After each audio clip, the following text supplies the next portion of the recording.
C'est au cœur de Vienne que s'est tenue pendant quelques jours la 27e session annuelle du Forum de Crans-Montana, du nom de cette ONG suisse qui entend travailler à la construction d'un monde plus humain.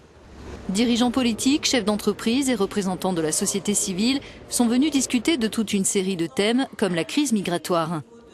À ce sujet, et plus précisément sur l'accueil des réfugiés syriens en Europe, des propos ont détonné, ceux du patriarche Grégoire III, chef de l'église orientale des Grecs melkites, proche du régime de Damas. C'est une épée à double tranchant.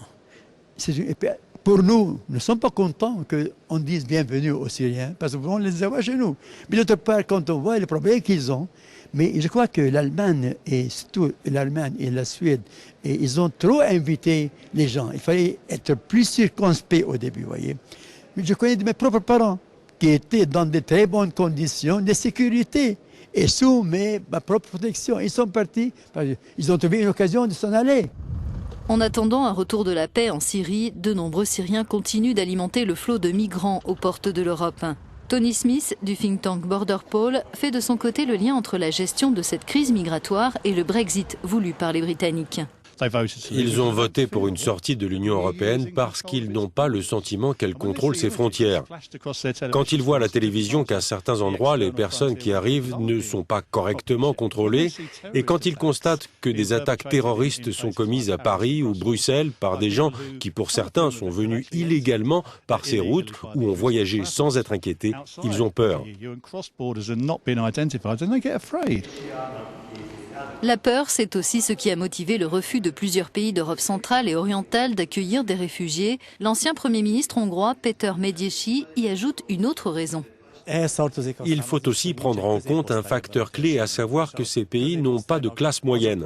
Donc les attributs traditionnels de ces classes moyennes, comme l'empathie et le désir d'aider, ne sont pas enracinés dans la société parce que du temps du communisme, on ne permettait pas ce genre d'initiative. Parmi les thèmes du forum, le développement des pays d'Europe centrale et orientale, alors que certaines nations tentent de trouver la prospérité au sein de l'Union, d'autres comme le Monténégro et l'Albanie ont pour objectif de la rejoindre. Tous aspirent en tout cas à mener des projets transnationaux comme la promotion de l'ancienne route de la soie. Cette session annuelle a été très importante parce qu'elle nous a donné l'opportunité de souligner évidemment l'importance de ces liens multilatéraux entre un immense bassin de consommateurs et les grands exportateurs mondiaux, à savoir l'Europe d'un côté et la Chine de l'autre. Bâtir une telle collaboration n'est pas une mission facile. Il faut trouver des financements pour se doter de nouvelles infrastructures et tisser des liens commerciaux plus forts entre les différents pays. Le forum donne la possibilité de gagner du temps pour ce projet comme pour d'autres d'après son fondateur.